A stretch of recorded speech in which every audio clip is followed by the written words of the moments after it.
राजधानी दिल्ली में पिछले 14 महीनों में 8 महीने जिम पूरी तरह से बंद रहे। अब जब जिम खुले हैं तो ये एक तरह से खुशियों का पैगाम लेकर आए हैं, जिम ओनर्स के लिए भी, ट्रेनिस के लिए भी, ट्रेनर्स के लिए भी, और तमाम जो इससे जुड़े हुए लोग हैं उनकी एक उम्मीद जग गई है। लेकिन यहाँ सवाल ये उठता है कि इतने सारे जिमों का बंद होना, कितने लोगों का बेरोजगार होना, ये कहीं ना कहीं चिंता का सबब है और कई तरह के सवाल खड़े करता है। भूपेंद्र धवन जी आज हमारे साथ मौजूद हैं, द्रोणाचार्य पुरस्कार विजेता, और जिन्होंने एक जिम की चेन भी खोल रखी है, 140 जिम है उसमें, और देश भर के जिमों में इनका एक अपना ही वजूद है, एक अलग पहचान है। जानते हैं इनसे कि आखिरकार इस समस्या का हल क्या है। और भूपेंद्र जी, आपको नमस्कार जी, स्वागत है आपका जी। सबसे पहले तो ये कि 10,000 जिम एक अनुमान के अनुसार दिल्ली एनसीआर में है, जिसमें से 30% बंद हो चुके हैं। जी, जी। किस तरह से देखते हैं आप इसे? एक तो आपने पहला शुक्रिया ये है चैनल का कि आपने हमारी दुखती रख पे हाथ रखा है। सब वो कैसे? जिम वालों को सब ये सोचते हैं हो हल्लेबाज, ये आज की जो हर सोसाइटी की डिमांड हो गई है, क्योंकि गवर्नमेंट के पास इतना इंफ्रास्ट्रक्चर नहीं है कि गवर्नमेंट के जिम, गवर्नमेंट ने भी अच्छा कर रही है, लेकिन हम गली गली में हैं और सुबह उठो और आप वर्जिश करने आ जाओ, और कोई आपके पास ग्राउंड भी नहीं रहे आजकल ज़्यादा, इतनी पॉपुलेशन, इतना जुड़े हुए लोग आपस में, स्पेस ही नहीं है। तो हम ये जो सर्विस प्रोवाइड कर रहे हैं लोगों के घर, अब बुजुर्ग आदमी ऊपर से उतरेगा नीचे आ जाएगा तो वर्जिश कर लेगा। जिनको घुटनों की वर्जिश बताइए कि आपके घुटने चेंज हुए हैं, आप जाके जिम में एक्सरसाइज करो, आपके मसल ऐसे करो, ये करो, बहुत सारी चीज़ें हैं जो हम थेरेपीज भी कराते हैं। ये इतना दुर्भाग्यपूर्ण है कि ये बच्चे जो है ना, वर्जिश वाले तो हैं, लेकिन उन्होंने सोचा ये कोई इंडस्ट्री नहीं है, जबकि ये सबसे बड़ी इंडस्ट्री है। इसके अंदर देखिए आप, मैं आपको बताता हूँ, मेरे पास 8 बच्चे काम करते हैं इस जिम में। कोई पानी पिलाता है, एक ट्रेनर है, फिर उससे ऊपर ट्रेनर है, एक उससे ऊपर ट्रेनर है, कोई सोशल मीडिया देखता है, कोई एडवाइस करता है न्यूट्रिशन की पूरी इंडस्ट्री इससे जुड़ी हुई है। हर कोई आज प्रोटीन खाना चाहता है, लेकिन प्रोटीन जो न्यूट्रिशन इंडस्ट्री है न्यूट्रिशन की, वो इसी से जुड़ी हुई है। आप मशीनों की देख लीजिए, मैकेनिकल काम देख लीजिए, प्लेटों वाले देख लीजिए, रॉडो वाले देख लीजिए, डंबल वाले देख लीजिए, जो डंबल बनाने वाले हैं भाई वो भी इंजीनियरिंग में काम करते हैं ना, तभी तो डंबल बनते हैं। वो वाले, आप सफाई वालों को देखो जो सफाई करते हैं जिमों के अंदर, फिर जो सोसाइटी को हम सर्विस दे रहे हैं उसके साथ कितने लोग जुड़े हुए थे जो अपने भविष्य को देख रहे हैं। जैसे ओलंपिक में भी, अब जैसे सुशील भी मेरे पास आते ही थे, आपको पता ही है, ओलंपिक से पहले, क्योंकि आज वो पहलवानी नहीं है कि आप 500 डंड फेल दो, 600 डंड मार दो, वो वाली पहलवानी नहीं है। आप जिम में जाओ, ट्रेन करो, है ना, और अपने मसल को स्ट्रेंथ करो। पहले तो 500 डंड लगाने में ही पहलवान की जान चली जाती थी, वो हम समझे ही नहीं साइंस को। भूपेंद्र जी, मैं थोड़ा सा इसके आर्थिक पक्ष की ओर जाना चाह रहा था कि उसी अगर मान लीजिए आपने कहा ऑन एन एवरेज 10 लोग एक जिम से जुड़े हुए हैं, 30,000 जिम बंद हो चुके हैं 10 लाख में से, तो इसका मतलब है 30,000 का मतलब 3 लाख लोग बेरोजगार हो गए। एक तो 3 लाख लोग तो बेरोजगार हो ही गए। जो हम किराया दे रहे थे लोगों को, उनकी बिल्डिंगें भी तो गई, वो भी तो सरकार को जा ही रहा था ना टैक्स, अब वो खाली हो गई। क्यों? किराए के लिए पैसे ही नहीं है, और जो टैक्स दे रहे थे भारत सरकार को वो भी गया। और जो छोटे लोग हैं, जो मेरे पास बच्चा 6-7 हज़ार में काम करता है पानी पिलाने वाला, आगे जाके वो ट्रेनर बनेगा, उसके सपने तो टूट गए। अब वो क्या करेगा? रिक्शा चलाएगा, बदमाशी करेगा, नहीं तो चोरी चकारी करेगा। इस चीज़ से यही तो चीज़ें बढ़ेगी। मैं यही तो कह रहा हूँ, अगर वो उनको सेटलमेंट हो जाता और सरकार इसके तरफ ध्यान देती, इधर ध्यान ही नहीं दिया किसी ने। मैं क्रिटिसाइज नहीं कर रहा। सरकार से आप किस तरह की उम्मीद करते हैं? मैं ये उम्मीद करता हूँ, जैसे अभी इन्होंने बहुत लेट खोले, मैं मानता हूँ कि इसमें इन्फेक्शन जल्दी फैलने का डर है, लेकिन हम परहेज करें तो कभी इन्फेक्शन हो ही नहीं सकता, क्योंकि जिम वाले भी चाहेंगे कि जल्दी खुलें, थोड़ी थोड़ी कैपेसिटी में। जैसे मैंने बोला, 1-1 घंटे के स्लॉट बना दें, 10-10 आदमी एक टाइम कर दें, 50 आदमी सुबह आ गया, 50 शाम को, तो 100 आदमी हो गया, है ना। ऐसे जरूरी थोड़ा भीड़ एक 7 बजे ही सारी भीड़ इकट्ठी कर लेनी है, 8 बजे ही। यहाँ कोई क्लब थोड़ी है, दोस्ती थोड़ी हो रही है, वर्जिश करनी है।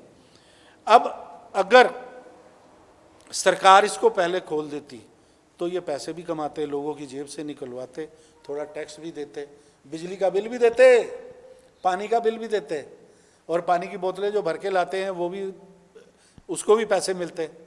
और लोगों की हेल्थ भी अच्छी होती।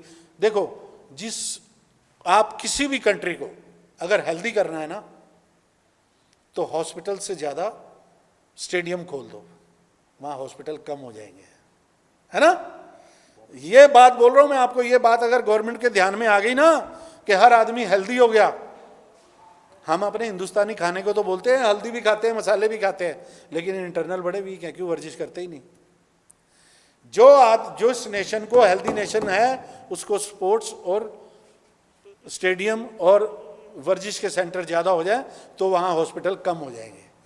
इसीलिए तो हमारे ऑक्सीजन की कमी हुई, क्योंकि हम ब्रीद ही नहीं कर पा रहे थे सालों से। जो लोग एसी में घुस गए, सुबह ऑफिस में घुस गए, रात को फिर सो गए, रात को पिज़्ज़ा पास्ता खा लिया, सुबह फिर सांस नहीं आई। जब ज़्यादा ऑक्सीजन की जरूरत पड़ी, नॉर्मल में तो चल रहे थे, जब ज़्यादा ऑक्सीजन की जरूरत पड़ी लंग्स को, तो वो सप्लाई हो ही नहीं पाई, क्योंकि वीक था। लंग्स भी तो तभी खींचेगा जब हेल्दी होगा, और हेल्दी किससे होगा? एक्सरसाइज से। और अगर एक्सरसाइज वाले बंद रहेंगे, मैं गवर्नमेंट को क्रिटिसाइज नहीं कर रहा, आप इसकी बात को समझें, और मेरे दोस्त जो जिम वाले हैं ना, वो भी समझें कि आप 10-10 आदमी का स्लॉट बन के डिस्टेंस में वर्जिश कराओ, तो ये पहले भी खुले तो कोई नुकसान नहीं है। अब जो बच्चे, देखो एक यंगस्टर है, उसने कोर्स भी किया, स्किल इंडिया में भी चला है जिम ट्रेनर का कोर्स, उसको हम भी कराते हैं। मेरे को मोदी जी ने बोल रखा है कि आप ये करो, मतलब सरकार ने बोल रखा। अब वो जो जिम ट्रेनर का कोर्स करके 50-60 हज़ार रुपया खर्च के और जो नौकरी कर रहा था, उसकी तो नौकरी छूट गई, उसने तो उसी में भविष्य देखा था। कुछ ऐसे उदाहरण बता सकते हैं आप जिनका बिल्कुल कोविड ने जो है, जिन्हें कोविड ने बिल्कुल पटकनी दे दी आपकी फील्ड में? सबको ही दे दी। उदाहरण, मैं अपना उदाहरण गलत नहीं दूंगा जी, क्योंकि मेरी 64 साल उम्र है, मैं बहुत साल से ये काम कर रहा हूँ, मेरे बच्चे मेरे साथ रहे। मैंने कहा देखो, मैंने गुरुद्वारा मंदिर में कोई दान नहीं करना, कुछ नहीं करना। मैंने जो दान करना है ना, अपनी वाइफ को भी बोल दिया, ये मेरे जो बच्चे हैं ना 5-6, ये मेरे साथ है, इनको हम पूरी सैलरी दी। मैं अपनी तारीफ नहीं कर रहा, ये मेरा धर्म भी है, ठीक है ना। लेकिन हर जिम वाला ऐसे कैसे कर पाएगा, है ना। कितने जिम बर्बाद हो गए हैं। अगर आप मुझे टाइम देते ना, तो मैं एग्जाम्पल की लाइन लगा देता, जो बच्चे सड़क पे आ गए। मेरे पास भी अभी बच्चे आएंगे, मिलेंगे मुझे, क्योंकि जो 7-8 हज़ार 10 हज़ार की सैलरी ले रहा था, वो 3 महीने से गायब हो गया। जिसको मैंने जिम्मों में लगवाया था, वो क्या करेगा? मनोज जी आप बताओ। अब मैं लाइवली में एग्जाम्पल दे दूंगा, लेकिन क्या उसका सुधार होना है? मेरा क्वेश्चन ये है, उसका सुधार कहाँ है? ये वाली बहुत ही वाजिब कहा भूपेंद्र धवन जी ने कि आखिर सुधार कैसे होगा, क्योंकि ऑन एन एवरेज जो हमने कुछ देखा, जो कुछ हमने परखा, वो हमारी जांच यही कहती है कि रोज़ के ऑन एन एवरेज 2 से 3 जिम जो है बंद हो रहे थे, इक्विपमेंट्स बेचे जा रहे थे, और एक जिम में, जैसा कि भूपेंद्र धवन जी ने कहा, 10 लोगों का रोजगार कम से कम जुड़ा होता है। तो इस तरह से कितने ही लोग बेरोजगार हो गए, एक बर्बादी देखने को मिली, बर्बादी का मंजर देखने को मिला।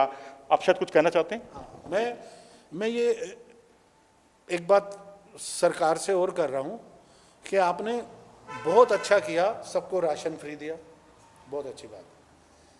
टैक्सी वालों को, उनको आपने मरने के बाद भी पैसे दिए, बहुत अच्छी बात है।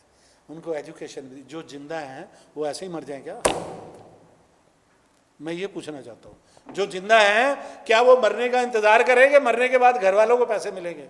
उसको जिंदा कोई दे दो ना यार, उसकी जिंदगी। मरने वालों की चिंता सब करते हैं, जिंदा जो हैं, जो कर रहे हैं अपनी कर्मशैली में, उनको मदद मिलने की जरूरत है, ऐसा कहना है भूपेंद्र धवन जी का। एक आप स्पोर्ट्स की बात है, तो आप तो स्पोर्ट्स के माहिर आदमी हो, आपने ओलंपिक्स भी कवर किया है। मैं ये बोलना चाहता हूँ, हमारी नीतियाँ ये रही हैं कि जो चैंपियन बनेगा, ओलंपिक में, कॉमनवेल्थ में मेडल लाएगा, उसके पीछे सरकार खूब धन लगाती है। पर जब जहाँ से चैंपियन आना है, अगर वहीं से धन लगा दे तो कितने ओलंपिक मेडल आ जाएंगे? वहाँ भी एक कमी है ना सिस्टम में। बिल्कुल, मैं क्रिटिसाइज नहीं कर रहा, क्योंकि मेरे को भारत सरकार ने बहुत ऑनर दिया, जिसके लिए मैं डिजर्व नहीं करता, वो भी दिया। नहीं कह रहा, ऐसी बात नहीं है। आपके जो उदाहरण हैं, जो आपके शिष्य हैं, वो आपकी सफलता की कहानी नियमित तौर पे बताते हैं, लेकिन इनका कुल मिलाकर जो कहना है वो यही है कि जब खिलाड़ी को सबसे ज्यादा मदद की जरूरत होती है, उस समय उनको मदद मिलनी चाहिए, बजाय कि उपलब्धि हासिल करने के बाद। और आदमी को भी मदद तब चाहिए जब वो जिंदा है। मरने के बाद उसकी शादियां कराएंगे, उसकी एजुकेशन देंगे बच्चों की। वो आदमी तो मेहनत करते करते मर गया, उसके बच्चे रह गए, वो पढ़ेंगे नहीं पढ़ेंगे, कौन देखेगा? अगर वही आदमी देख लेता कि मेरे को सरकार ने पढ़ाया बनाया, बीमारी से भी बचा दिया, कितनी अच्छी बात है ना? ये एक ऐसी वार्तालाप है जिसका कोई अंत नहीं है, चलती रहेगी। और कैमरामैन परशुराम के साथ मनोज जोशी, इंडिया न्यूज़।